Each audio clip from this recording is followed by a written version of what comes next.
시편 65편 4절에 이런 말씀이 있었습니다. 주께서 택하시고 가까이 오게 하사, 주님이 택하시고 가까이 오게 하사 주의 뜰에 살게 하시는 사람은 복이 있나이다.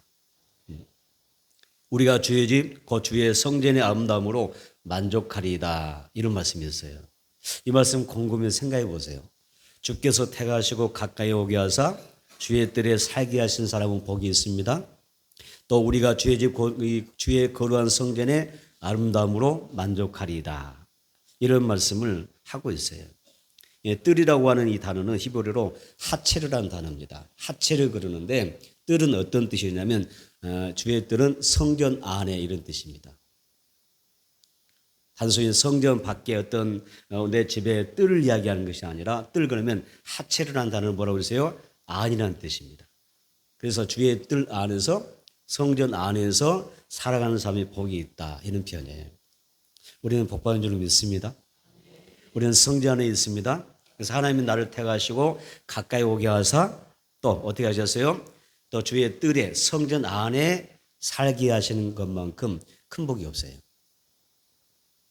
우리는 많은 복을 이야기할 수 있죠. 나는 이런 복이 있습니다. 이런 복 받기를 원합니다. 이렇게 말할 수 있는데 진짜 하나님 앞에 크게 복 받는 게 뭐냐면 구원받아서 하나님의 자녀가 되어서 하나님의 성전 안에 머무는 삶, 성전 안에서 살아가는 삶이 최고의 복을 받은 줄로 믿습니다. 옆에 분 보니까 참 복 많이 받으신 분이잖아요. 얼굴에 보니까 복이 다닥다닥 붙으셨어요. 앞으로 더 풍성하게 하나님께서 여러분들에게 복을 내려주실 줄로 믿습니다. 그래서 오늘 우리는 성전에서 하나님을 예배하잖아요. 또 우리는 성전 안에서 나를 택하시고 더 하나님이 가까이 오게 하셔서 나로 하여금 성전에 살게 하시는 그 하나님께 감사와 영광을 돌리는데 그것이 바로 예배인 줄로 믿습니다. 첫째로 따스합니다. 하나님 앞에서 나는 누구인가? 여러분 누구세요? 여러분 누구세요? 소크라테스는 뭐라고 그러세요? 나는 뭐라고 그러세요? 나는 갈대입니다. 그랬잖아요. 나는 생각하는 갈대다. 그랬단 말이에요. 여러분 누구세요? 갈대이십니까? 뭐세요? 나는 누구인가? 많은 사람이 자신이 누구인지, 어디에서 왔는지, 또 무엇을 하다가 앞으로 어디로 가야 할지 그 마지막 인생의 종착역을 알지 못해요. 내가 어디에서 왔고, 무엇을 하다가 또 앞으로 어디로 갈 것인지. 그래서 나의 최종적, 내 최종적으로 나의 삶의 내 영혼의 목적지를 모르는 사람이 너무나 많습니다. 그렇게 생각하고 살기 때문에 아무 생각이 없어요. 아무 생각 없이 남들이 그렇게 사니까, 그렇게 생각하니까, 그렇게 주장하니까, 그렇게 말하니까 나도 그냥 그대로 살아가는 거예요. 궁중심리에 따라 살아가는 거예요. 하나의 공동체가 추구하는, 이 사회가 추구하는 어떤 공동체의 의식에 따라서 그렇게 막 살아가는 거예요. 목적도 없어요. 방향도 없어요. 그냥 그 풍조에 그 사람들의 어떤 그 심리에 따라가는 거예요. 군중심리에 따라가는 거예요. 여러분 오늘 여러분 자신을 찾기를 바랍니다. 나는 누구인가? 라고 할 때에 정확하게 나의 정체성을 찾을 수 있는 게 복이지 않겠습니까? 그래서 여러분 자신은 누구라고 생각하십니까? 로마서 3장 10절에 보면 이런 말씀이 있습니다. 기록된 바 의인은 없나니 한 사람도 없다라고 그랬어요. 이 세상에 성경에 기록되기를 이 세상에 그 모든 사람들 모든 인간은 단 한 사람도 여러분 어떤 사람 없어요? 의로운 존재가 없어요. 다시 말하면 우리 모든 인간은 죄인이라는 뜻입니다. 죄 가운데 살아가는 사람입니다. 하나님은 죄인 우리를 예수의 피로 다 이렇게 용서하시고 구속하셔서 나로 하여금 믿음을 주셔서 의롭다 하시고 천국 백성으로 삼아 주셨습니다. 그리고 고린도후서 5장 17절 보니까 그런즉 누구든지 예수 안에 그리스도 안에 있으면 새로운 피조물이라 새롭게 지어진 존재라 이전 것을 지나갔으니 이제 보라 새 것이 되었다. 새 생활을 해야 된다라고 말씀하고 있습니다. 우리 예수 안에서 새로운 피조물인 줄 믿습니다. 예수 안에서 새로운 삶을 새 생활을 해야 될 삶인 줄 믿습니다. 또 그뿐만 아니라 빌보서 3장 20절을 보니까 우리의 시민권은 하늘에 있다고 그랬습니다. 여러분 목포 시민시죠? 여러분의 시민권은 지금 어디에 있으세요? 나의 시민권은 어디에 있습니까? 하늘에 있다라고 성경이 이야기하죠. 예수 안에 살아가는 사람들의 시민권은 하늘에 있습니다. 그래서 천국의 시민인 것입니다. 그래서 그렇다면 마땅히 우리가 이렇게 새로운 피조물이고 천국 백성이고 또 하나님 앞에 새로운 그런 존재로 살아갈 수 있다고 하면 마땅히 우리가 어떠한 삶을 살아가야 될까요? 여러분 하나님의 자녀로서 어떻게 살고 싶으세요? 아니면 내가 예수 믿고 이렇게 구원받아서 새로운 피조물로 되었는데 나는 어떠한 삶을 살아야 정말 내 인생을 잘 살았다고 말할 수 있겠는가? 여러분 뭐라고 생각하세요? 이사야 43장 21절에 이렇게 이야기합니다. 이 백성은 내가 나를 위하여 하나님을 위하여 나를 위하여 지었나니 나로 하여금 하나님 앞에 뭐예요? 찬송을 부르게 하려 합니다. 나로 인하여 주님 앞에 뭐라고요? 찬송을 부르게 하려 합니다. 그래서 이 백성은 내가 나를 위하여 지었나니 나를 찬송하게 하려고 내가 너를 지었다라고 말씀하셔요. 나는 누구입니까? 하나님을 찬송하는 사람입니다. 하나님 나를 그렇게 하나님을 찬송하라고 지으셨습니다. 나는 누구냐? 하나님 앞에 어떤 사람이에요? 다시 말하면 나는 하나님을 예배한 자로 하나님이 창조하신 것입니다. 다시 한번 질문합니다. 나는 누구인가? 따습니다. 나는 하나님을 예배하는 삶입니다. 그렇게 창조 지어 놓으신 거예요. 그러니까 우리 인간은 모든 인간은 하나님을 찬송하도록 하나님을 예배하도록 이게 창조해 놓았는데 그렇게 살지 못하는 거예요. 인생의 목적이 방향이 틀려버린 거죠. 오늘 여러분들은 예수 안에서 하나님의 영광을 위하여 또 하나님을 예배하는 삶으로서 승리하며 나아가기를 축복합니다. 고린도전서 10장 31절에 이런 말씀이 있습니다. 그런즉 너희가 먹든지 마시든지 무엇을 하든지 다 하나님의 영광을 위하여 하라 그랬어요. 먹든지 마시든지 무엇을 하든지 다 하나님의 영광을 위해서 살아라. 예배하며 살아라. 하나님을 찬송하며 살아라. 이렇게 말씀하고 있습니다. 그래서 하나님 앞에 예배자로 발견되는 게 중요합니다. 여러분 불꽃 같은 눈동자로 나를 지켜보신 하나님, 내 인생의 생사후복의 주관자이신 하나님, 만복의 근원이신 하나님, 무예수를 창조하신 전능하신 하나님이 지금 나를 보고 있어요. 나를 감찰하셔요. 내 마음을 지금 헤아리고 있습니다. 내 심령을 보고 계십니다. 그러면서 우리에게 오셔서 물어보셔요. 너가 진정한 참 예배자인가? 너의 예배가 참 예배로 드려지고 있는가? 이걸 보고 계시는 거예요. 그래서 여러분들이 한 참 예배자로 발견되어야 됩니다. 그래서 우리 교회 주보에 교회 소식난 제일 위에 제가 항상 주보에 뭐라고 기록해 놓았어요? 교회 주보 교회 소식란에 제일 위에가 뭐라고 적혀 있던가요? 그 12월 밑에 보면 뭐라고 했어요? 표 밑에 하나님이 찾으시는 참 예배자가 됩시다. 그냥 하는 이야기가 아닙니다. 하나님이 찾으시는 어떤 사람이 되라고요? 참 예배자로 하나님 앞에 발견되라는 이야기입니다. 그래야 하나님 앞에 우리가 소망이 있는 것입니다.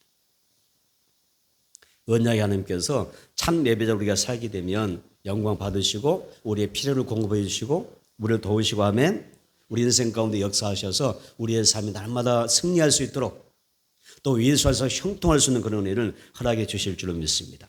모든 영광 하나님께 올려드리는 그런 삶을 사십시오. 그리고 내 삶이요 교회 이렇게 성전에서 하나님 앞에 예배도 드리지만은 우리의 예배 생활은요 내 삶이 예배해야 됩니다.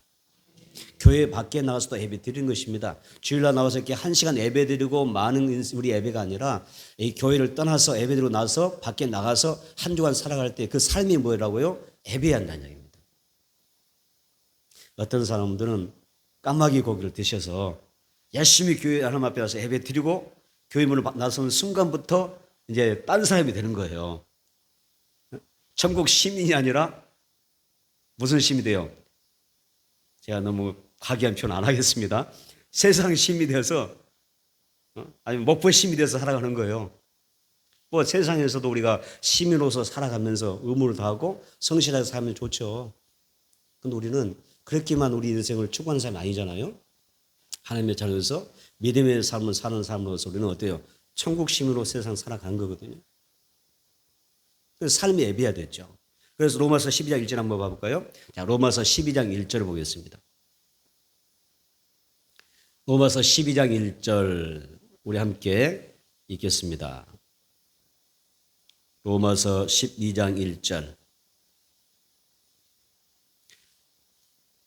한번 써있습니다. 시작. 그러므로 형제들아 내가 하나님의 모든 자비하심으로 너희를 권하노니 너희 몸을 하나님이 기뻐하시는 뭘로? 거룩한 산제물로 드리라. 이는 너희가 드릴 영적 예배니라 그랬어요. 여기서 거룩한 하나님이 기뻐하시는 거룩한 산제물 되어 살아라. 우리가 이 한순간에도 그런 제물로 드려지는 것이지만 이 말씀 속에는 너의 삶의 현장이 삶의 터전이 뭐예요? 하나님 앞에 예배자로 살아야 된다 그 말입니다. 세상 가운데도 예배자로 사는 것입니다. 가정생활에도 예배자로 사는 것입니다. 직장생활도 예배자로 사는 것입니다. 여러분의 삶이 이 모든 직장과 일터에서도 우리가 뭘 살아요? 예배자로 사는 것입니다. 산 거룩한 제물이 되는 것입니다. 제사가 우리가 드려지는 것입니다. 그래서 하나님은 우리가 이 세상을 살아가면서 너의 삶의 자리에서 하나님을 예배하라고 말씀하고 있는 것입니다. 그래서 하나님 앞에 모든 사람들로 하여금 하나님께 뭐하라고요? 영광 돌리게 해라. 이렇게 말씀하고 있는 것입니다. 스바냐 3장 17절에 이런 말씀이 있습니다. 스바냐 3장 17절 너희 하나님 여호와가 너희 가운데 계시니 하나님이 너희 가운데 계시니 그는 구원을 베푸시는 전능자이십니다. 그가 너로 말미암아 기쁨을 이기지 못하시며 너를 잠잠히 사랑하시며 너로 말미암아 즐거이 부르며 기뻐하시리라. 이런 표현이 있습니다.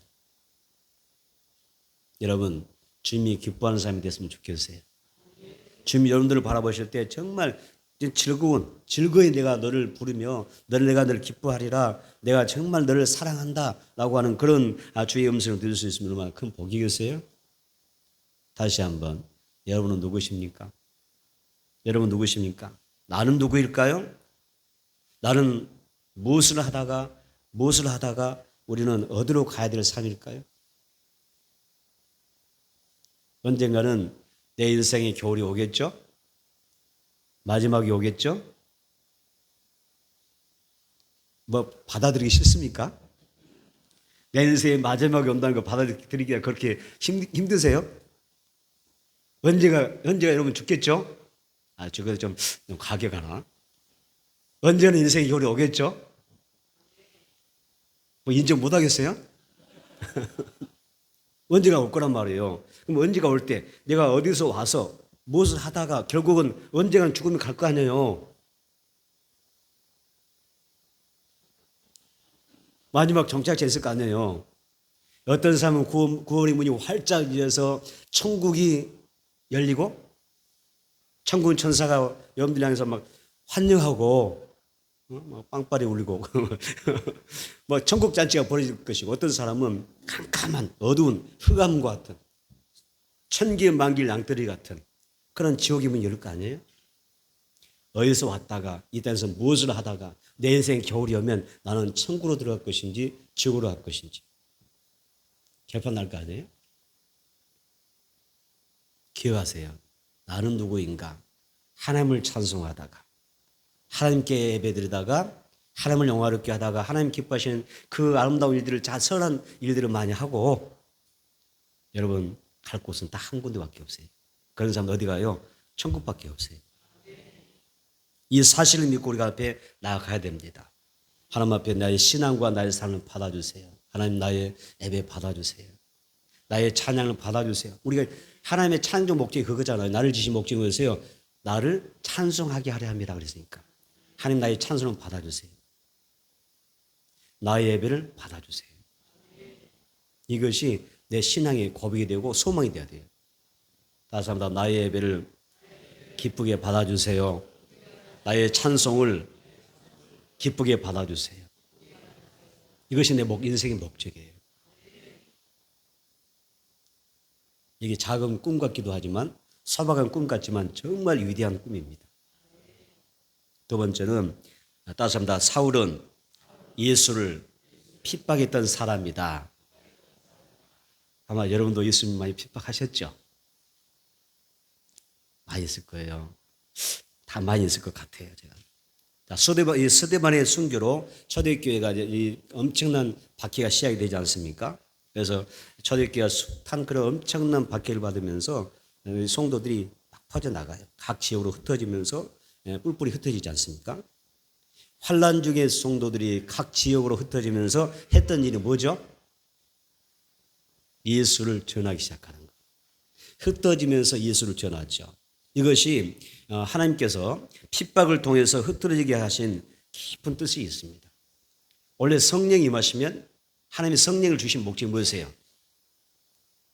오직 성령이 너에게 임하시면 너희가 고통받고 성령 받으면 가장 가까운 곳에서부터 나로부터 내 가족으로부터 이웃으로부터 예루살렘부터 복음이 전파되기 시작하고 예루살렘과 또 유대와 사마리아와 땅끝까지 이르러서 예수를 전하는 증인이 되는 거예요.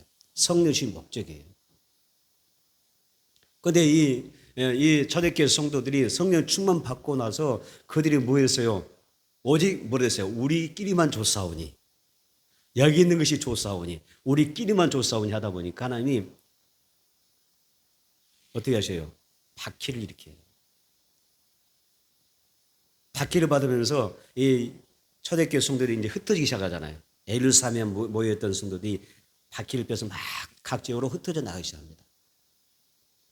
이건 단순히 뭐예요? 단순한 박해 사건이 아니라 하나님의 선하신 뜻이라는 이야기죠.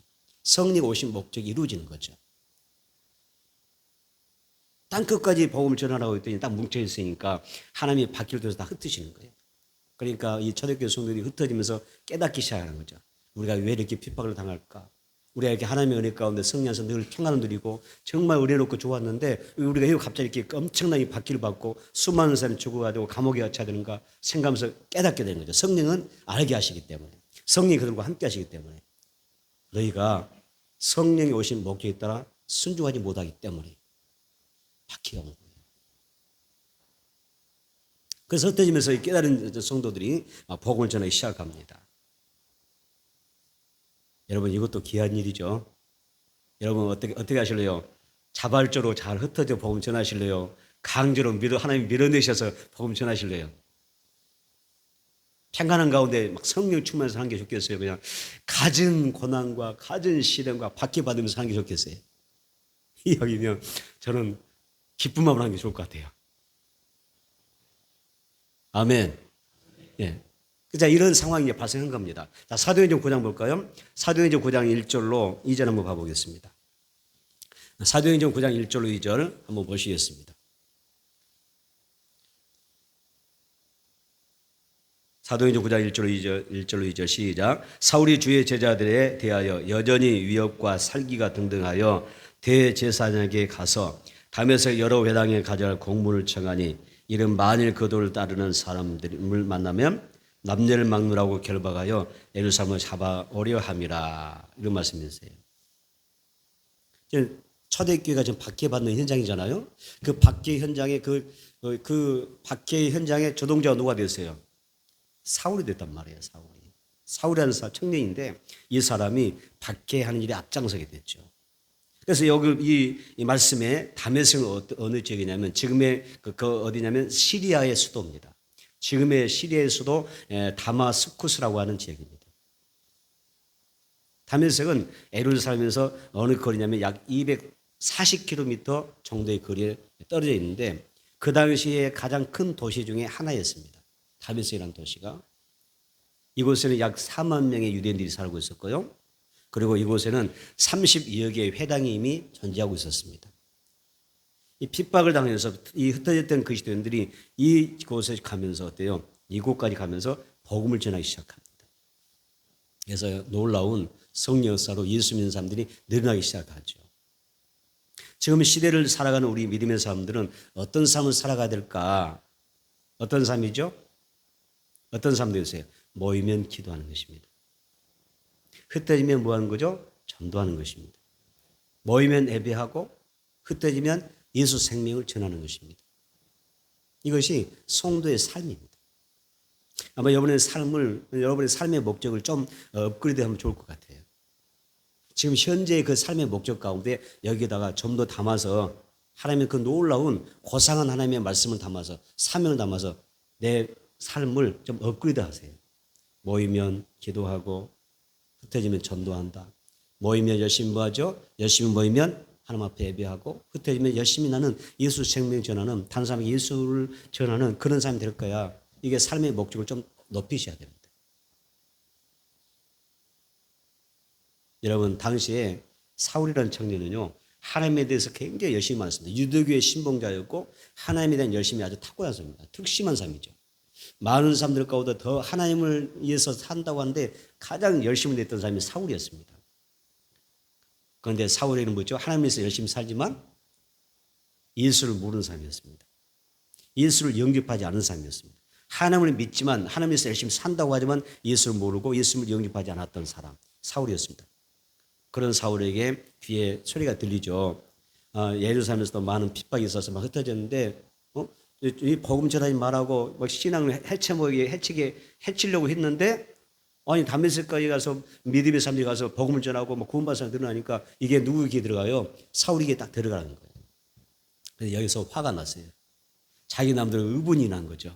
내가 하나님을 위하여 열심히 내리라. 하나님을 위하여 내가 열심히 가서 저 기독교도들 잡아다가 다시 감옥에 쳐넣으리라. 이런 마음으로 갖게 됩니다. 이런 마음을 갖게 됩니다. 그래서 공식적으로 자기가 체포할 수 있는 그런 그 영장 발부권을 공식적으로 받아냅니다. 그래서 영장을 발부받고 발부받아서 그가 예수 믿는 사람이라면 남녀를 막론하고 담에서 있는 사람들 다 끌어오리라, 잡아오겠다 이런 마음으로 떠나게 되는 것입니다. 그런데 담에서 있는 성도들 잡으러 가다가 담에서 가는 길에서 누굴 만나죠? 예수님을 만납니다. 빛 되신 예수님, 부활하신 예수님을 만나게 되죠. 예수님이 찾아오신 것이죠. 자, 사도행전 9장 3절로 볼까요? 사도행전 9장 3절로 5절 보겠습니다. 사도행전 9장 3절로 5절 시작. 사울이 길을 가다가 다메섹에 가까이 갔더니 이랬더니 허리 안으로부터 빛이 그를 둘러 비추는지라 땅에 엎드려져 들으며 소리가 있어 이르되 사울아 사울아 내가 어찌하여 나를 받게 하느냐 하시거늘 대답하되 주여 누구시니까 이 시대 나는 내가 받게 하는 예수라. 아멘. 자, 다메섹을 향해 가던 사울 향해 호련히 하늘로부터 뭐가 있네요? 빛이 아주 강렬한 빛이 임하게 됩니다. 그 빛이 얼마나 강렬했더니 사울이 그냥 그 자리에서 그 빛 앞에서 거꾸러지게 되죠. 엎드려지게 됩니다. 그때 그 엎드려 있는 상황에서 하나님의 음성이 들리죠. 하늘에서 음성이 들리죠. 사울아 사울아 내가 어찌하여 나를 박해하느냐라고 하는 핍박하느냐고 하는 음성을 듣게 됩니다. 주의 음성을 듣게 됩니다. 사울이 깜짝 놀라죠. 강렬한 빛이 임했을 뿐만 아니라 그가 그 빛 앞에 거꾸로 있는데 엎드려 있는데 음성이 들리는 거예요. 깜짝 놀라서 주여 누구십니까? 벌써 느낌이 있잖아요. 주여 누구십니까? 라고 질문을 하죠. 그때 예수님이 뭐라고 이야기하죠? 나는 내가 박해하는 예수다라고 이야기합니다. 여러분 생각해 보세요. 언제 사울이 예수님을 박해한 적 있나요? 현실이 없었잖아요. 다만 예수 믿는 사람들을 막 힘들게 하고 그렇죠. 잡아 가두고 앞뒤 그런 박해만 했을 뿐인데 예수님의 그 말씀은 너는 왜 나를 핍박하느냐 박해하느냐 이렇게 말씀하시죠. 다시 말하면 사울이 박해했던 대상은 단순히 예수 믿는 사람이 아니라는 거죠. 누구예요? 박해했던 대상은 바로 예수님이 되는 겁니다. 빛이신 예수님이 오셔서 사울의 눈에서 이제 비늘을 벗기시고 부활하신 예수를 볼 수 있는 믿음에 눌려시고 또 영적인 눈을 열어서 예수님을 보게 하시죠. 주님을 보게 하시고 부활하신 예수를 만나게 되죠. 저는 여기에다가 하나님의 은혜를 생각해 보세요. 그렇게 핍박도 보통 핍박이 아니라 앞장서서 핍박했던 사람인데 그냥 몽둥이 맞아도 시원찮을 텐데 시원찮는데 그죠? 근데 예수님 오셔서 그를 찾아오셔요. 구원하려고 쓰시려고 찾아오셔요. 그래서 저는 여기다가 파격적인 은혜라고 말하고 싶습니다. 너무 파격적이시다. 우리 하나님의 사랑은 너무 파격적이다. 정말 구제될 수 없는, 받을 수 없는, 그렇죠? 용서받을 수 없는 그런 죄인이 한순간 앞에 부름받아서 택한 일꾼이 된다고 하는 게 여러분 파격적인 은혜이지 않습니까? 그래서 하나님 파격적으로 확실하게 파격적으로 일하시는구나. 붙잡아 쓰시는구나. 이런 걸 생각해 보세요. 여러분들에게도 파격적인 은혜가 있기를 축복합니다. 나같이 부족하고 연약하고 죄 많고 핍박도 많이 하고 그죠? 믿은 사람들에게 항상 도전하고 조소했는데 비웃었는데 나에게도 파격적인 은혜를 주셔서 하나님께서 내게 은혜 주시고 아멘 나를 용서하시고 하나님의 자녀 삼으시고 나로 하여금 하나님이 일할 수 있는 그런 일꾼을 세워주시는 그런 파격적인 은혜가 내게 있다면 얼마나 큰 축복일까요? 사울은 그런 복 받은 사람입니다. 사울이 얼마나 큰 충격 받았을까요? 자기는 예수를 믿는 사람들만 바뀌었을 뿐인데 나는 내가 박해하는 예수라고 말씀하시는 주의 음성을 듣게 되고 여기서 그가 더 거꾸로일 수밖에 없습니다. 그래서 그 음성 앞에서 그토록 완고했던 그 자기가 목숨처럼 여겼던 자기의 모든 신념들, 유대교에 향한 그런 어떤 신앙의 가치관들 하는 순간에 다 무너져 버립니다. 그리고 사울이 예수를 만난 후에 이제는 어떤 사람이 됩니까? 바울이 되어서 사울이 이제는 예수 믿고 바울이 되어서 하나님의 아들 예수를 전하는 사람이 되었다는 것입니다. 사람들은 예수 믿는 사람들을 체포하려고 왔던 이 사울이요 완전히 180도 바뀌어서 어때요? 담에서 와서 뭐예요? 예수를 증거하는 거예요.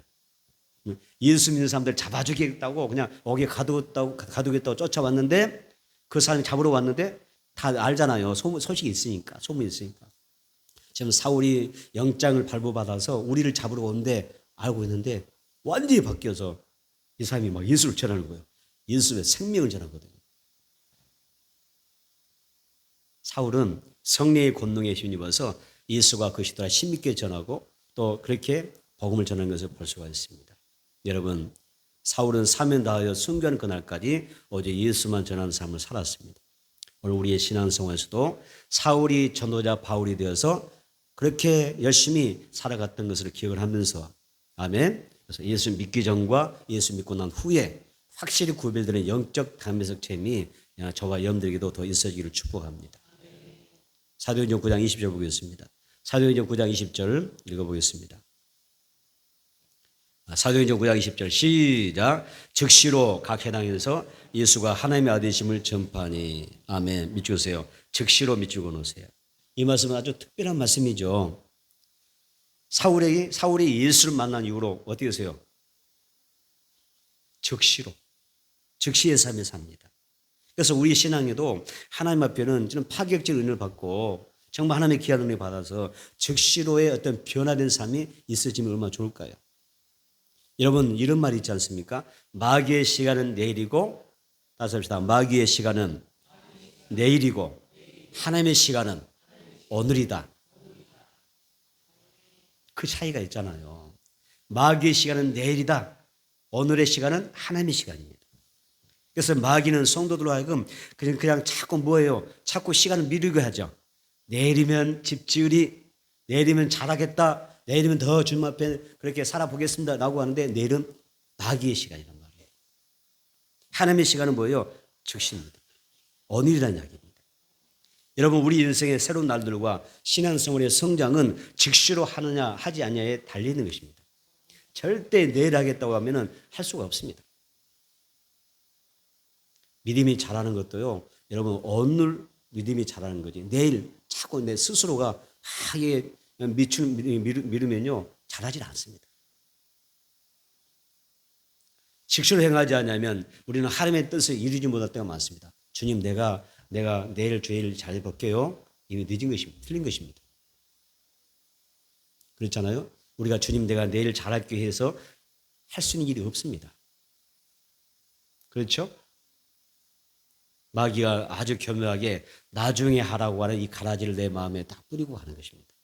그래서 열매 맺지 못하고 우리가 하나님 앞에 약속된 복을 누리지 못할 때가 많다는 것입니다. 금년 한 해 동안 여러분들이 하나님의 말씀을 들으면서 내게 주신 말씀이 있을 것입니다. 나에게는 주신 달란트가 있을 것이고 사명도 있을 것이고 직분도 있을 것이고 나에게 주신 하나님의 재능이 있을 것입니다. 그 많은 것들 가운데 나는 몇 퍼센트 주님을 위하여 살아왔던가 생각해 보시면 좋을 것 같습니다. 성령께서 나에게 기름 부으셔서 주님의 말씀을 들을 때마다 내 마음에 어떤 감동이 뭐라고요? 즉시로. 아멘. 다시 한번 즉시로 실행할 수 있는 은혜가 있게 되기를 축복합니다. 응답을 누리는 삶은 어떤 삶이냐? 하나님의 말씀 듣다가 나에게 어떤 레마가 들려져 왔을 때에 즉시로 실행할 때 누리는 축복인 것입니다. 또한 우리 신앙에는 즉시로도 필요하지만 또 하나가 더 필요한 게 있어요. 즉시로가 필요하고 또 뭐가 필요할까요? 좀 비슷해요. 좀 즉시로와 좀 비슷한 성경의 단어가 있어요. 뭐라고 생각하세요? 참 여러분들이 참 고민을 많이 주는 삶이에요. 즉시로가 있고 뭐가 있어요? 나섭니다. 무시로. 뭐 어디 유행가 가사 아닙니다. 무시로가 아닙니다. 무시로는 말 그대로 뭐 어떤 내용이에요? 무시로라는 얘기인데, 자, 우리가 하는 말 앞에서 어떻게 사냐? 성경 찾아볼까요? 에베소, 그냥 들으십시오. 자, 즉시로라는 것은 실천적인 신앙을 이야기하고, 무시로는 기도하라고 할 때 무시로라고 하는 단어가 써요. 무시로 기도하라. 무시로 기도하라. 이런 말씀이세요. 에베소서 6장 18절 보면 모든 기도와 간구를 하되 항상 성령 안에서 기도하라. 이런 말이 있었죠. 항상 기도하라는 말씀이 있었잖아요. 이 단어, 이 성경 구절의 예전 버전은 이렇게 나옵니다. 모든 기도와 간구를 하되 항상을 바꿔서 무시로라는 단어를 썼습니다. 무시로 성령 안에서 기도하라. 이렇게 하겠습니다. 무시로는 어떤 얘기예요? 항상, 꾸준하게, 계속해서 기도하라는 뜻이죠. 우리 신앙생활은 두 개의 이것이 있어야 되는 거예요. 하나는 즉시로 순종하고 하나는 무시로 열심히 기도하는 그런 삶이 여러분 승리자의 삶이 될 것입니다. 다시 한번 즉시로 무시로 꾸준히 말씀을 붙잡고 아멘 기도하는 삶을 살자. 예. 할렐루야. 그래서 여러분 강단의 말씀을 잘 붙잡아 보세요. 오늘 드려진 말씀을 잘 들어보세요. 한번 들어보시고 여기서 하나의 말씀, 내 말을 딱 잡으세요. 하나님, 오늘 이 시간의 말씀들 가운데 나는 이 말씀 붙잡고 이 한 주 살아가겠습니다. 즉시로 살아가겠습니다. 그리고 이 한 주간 그 말씀이 내 삶 속에 소화되고 열매가 될 수 있도록 어떻게 해요? 열심히 기도하며 살겠습니다. 그런 승리가 오늘 말씀의 내막 가운데 있게 되기를 축원합니다. 똑같은 말씀이지만 똑같은 시간에 똑같은 말씀도 있지만 어느 말씀이 여러분의 말씀일 줄 몰라요. 저는. 하나님 어떤 말씀들에게 은혜 줄 줄 몰라요. 그 말씀이 바로 레마인 것입니다. 그 말씀을 잡고 승리하기를 바랍니다. 세 번째는 우리가 주님으로부터 사울은 바울이 되어 택함 받은 것이 되었다. 이런 말씀이죠. 여러분의 집에는 이 여러 종류의 그릇이 있어요. 그죠? 여러분 주방에 그릇 많으시죠? 예쁜 그릇 좀 내놓으세요. 네. 여러분 집에는 그릇이 많을 거예요. 그런데 그 그릇 중에는 내가 정말 아끼지만 1년에 한두 번밖에 쓰지 않는 그릇도 있어요. 그렇죠? 뭐 귀한 손님 오면 한번 손님용으로 한 번씩 내놓는 그릇도 있을 것이고. 그런데 이 어떤 그릇은요. 1년 내내 12달, 2년, 3년 가도 한 번도 안 쓰는 그릇이 있어요. 뭐라고 그렇게 아끼세요? 그런 것이 있어요. 그죠? 그러면 어떤 그릇이 중요할까요? 정말 좋은 그릇일까요? 1년에 한두 번 쓰는 것이 그렇게 귀합니까? 손님용으로 쓰는 게 귀한 겁니까? 아니, 한 번 너무 아까워서 한 번도 내놓지 않는 1년 내내 쓰지 않는 그릇이 귀한 겁니까? 좋은 겁니까? 그렇지 않습니다. 정말 좋은 그릇은요. 매일 쓰는 것이 진짜 좋은 겁니다. 매일 쓰는 것이 진짜 좋은 거예요. 매일 쓰는 그릇이 없어 봐요. 어떻게 밥을 먹을 것이며 어떻게 국을 담아 먹을 것이며 반찬을 오래 담아서 먹겠습니까? 가장 소중한 그릇은 매일 사용하는 것이다. 따습니다. 가장 소중한 그릇은 가장 귀한 그릇은 매일 쓰는 그릇이다. 여러분 그렇게 믿으세요? 하나님 앞에 우리가 어떤 그릇이 가장 좋은 그릇일까요? 여러분 어떤 그릇이 좋은 것 같아요? 1년에 한두 번 하나님 앞에 귀하게 쓰는 그릇이 좋은가요? 1년에 어디 장롱 없지. 그 주방에다 딱 담아놓고 사용하지 않아 아끼는 것이 좋은 건가요? 하나님 앞에는 그렇지 않습니다. 정말 중요한 것은 매일 쓰여지는 그릇입니다. 여러분이 그런 그릇 되기를 원해요. 맞습니다. 하나님 앞에서 매일 쓰여지는 그릇 되게 하소서. 아멘. 어쩌다 한번 쓰이는 그런 그릇 되지 마시고 매일같이 하나님 앞에 하나님 나라의 하나님의 주의 몸되기 위해서 쓰임받을 수 있는 주의 일에 쓰임받을 수 있는 그릇이 된다면 얼마나 좋을까요? 선생님 말씀 제가 준비하다가 은혜 받았어요. 그래 맞아. 매일 쓰는 것이 가장 중요하지. 소중하지. 그것이 귀한 것입니다. 언제나 변함없이 하나님 앞에 쓰임받을 수 있는 것은 매일같이 주의 전에서 하나님 나라에서 일할 때 쓰여지는 그런 것이 되기를 축복합니다. 사도행전 9장 15절 오늘 본문의 말씀입니다. 사도행전 9장 15절 읽어봅니다. 사도행전 9장 15절 시작. 주께서 이르시되 가라 이 사람은 내 이름을 이방인과 임금들과 이스라엘 자손들에게 전하기 위하여 택한 나의 그릇이라. 아멘. 주님이 부활하신 예수님이 말씀하셨습니다. 자, 뭐라고 했어요? 내 이름을 이 사람은 사울이죠. 이 사람은 사울이죠. 사울은 어떤 사람이냐? 내 이름, 예수 이름을 마을 이방인들과 임금들과 왕들과 이스라엘 유대인들에게 전하기 위하여 택한 나의 그릇이다. 이렇게 말씀하시죠. 이제 사울은 어떤 사람이에요? 그동안은 종교 지도자들에게 의해서 쓰여지는 그릇이었어요. 유대교의 그 용도에 맞게 쓰여지는 그릇이었습니다. 그런데 예수 믿고 난 다음에는 어떤 것이 돼요? 이방인과 임금들과 이스라엘 민족들을 향하여 생명을 살리는, 그들에게 예수를 전하는, 전도하는 그런 일꾼으로 택한 것으로 되어진 것입니다. 또한 이방인을 구원하는 이방 선교라고 하는 이 놀라운 사명의 그릇으로 사울이 쓰여진 것을 볼 수가 있습니다. 여러분, 예수님은 사울을 어떻게 복음 전하는 그릇으로 삼으신 것입니다. 오늘 나와 여러분들은 어떤 그릇일까요? 어떤 용도로 여러분들이 쓰여지고 있습니까? 생각해 보세요. 우린 다 그릇이잖아요. 하나님 나라의 그릇이잖아요. 하나님 앞에서 나는 어떤 그릇일까? 나는 하나님 나라를 위하여 주님이 나를 어떤 용도로 나를 쓰실까? 이 용도도 중요합니다. 나무까지도 길에 있는 나무까지도요 용도가 많습니다. 길 가다가 똥을 치우는 나무까지도 있을 수가 있습니다. 어떤 것은 나무를 잘 깎아서 지금은 없지만 지게를 세우는 지렛대를 할 수 있는 지팡이를 만들 수도 있습니다.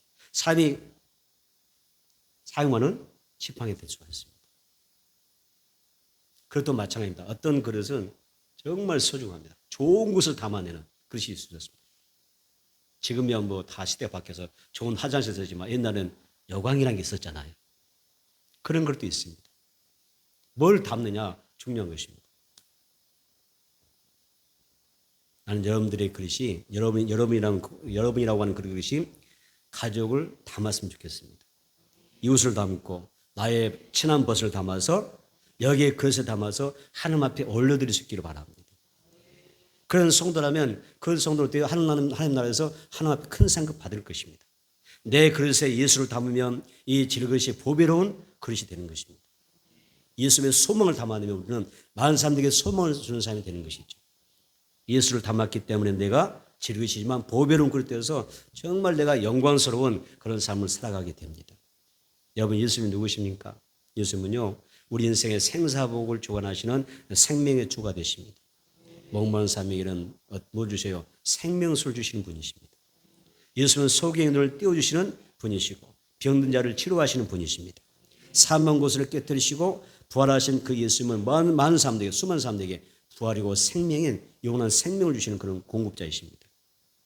그리고 예수님은 죄로부터 죽음부터 구원하시는 능력이 있으십니다. 사울은 예수를 만난 후에 그 예수를 전하는 그릇이 되었죠. 예수를 담습니다. 나의 그릇이다. 예수를 전하는 그릇으로 하나님께서 삼으셨습니다. 그래서 이방 세계까지 열심히 복음을 전하는 사람이 되지 않습니까? 그래서 여러분 이 사울을 통해서 놀라운 일들이 생겨나는 것을 볼 수가 있습니다.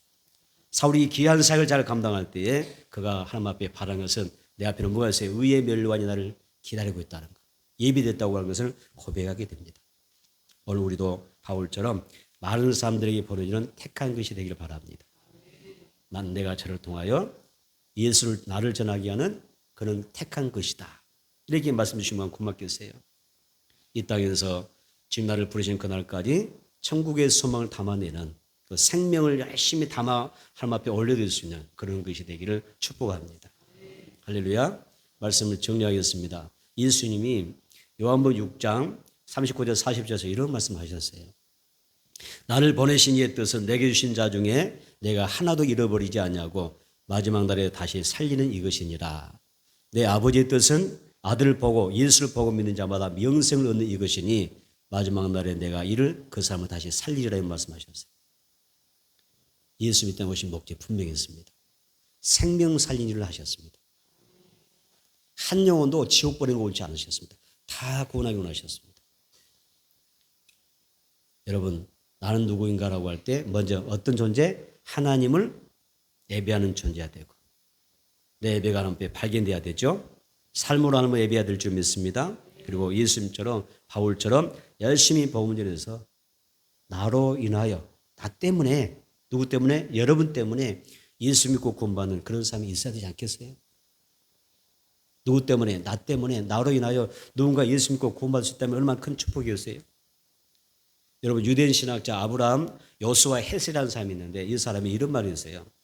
현대인은 어떤 사람들이야? 이 현대인은 뭐라고 하냐면 메시지를 잃어버린 메신저라고 그랬습니다.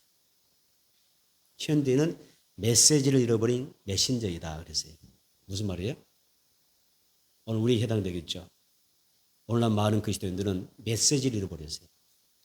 그럼 메시지 잃어버린 메신저가 무슨 의미가 있습니까? 그렇죠. 많은 사람이 예수를 잃어버리고 사명을 잃어버리고 메시지를 잃어버린 거예요. 복음을 잃어버린 것입니다. 근데 메신저란 말이에요. 그러면 안타깝습니까? 그래서 우리가 정리하면 하나님부터 내 세상에 보냄을 받기를 했는데 내가 왜 세상에 왔는지, 지금 내가 무엇을 하다가 과연 내가 주님을 만나야 될 것인지, 이걸 그 사명을 잃어버린 사람이 너무 많다는 것이죠. 여러분 다시 한번 여러분의 사명을 붙잡게 되기를 바랍니다. 가족의 영혼을 한번 생각해 보세요. 그리고 2024년 이제 12월 한 달밖에 남지 않았는데 우리의 이웃의 영혼을 한번 생각해 보시고 천한 벗들의 영혼을 생각하시면서 하나님 나를 택한 것으로 삼으셨는데 생명을 담아서 주 앞에 올려드릴 수 있는 그런 것으로 쓰임받으면 얼마나 좋을까요? 그래서 나로 인하여 영혼이 구원받고 천국에 가도록 힘쓰십시오. 또 나로 인하여 어떤 사람이 이 교회를 나왔으면 좋겠습니다. 다시 한번 나로 인하여 누군가가 교회를 나오게 하소서. 아멘. 다시 한번 나로 인하여 누군가가 예수 믿고 구원받게 하소서. 다시 한번 나로 인하여 누군가가 신앙을 다시 시작하게 하소서.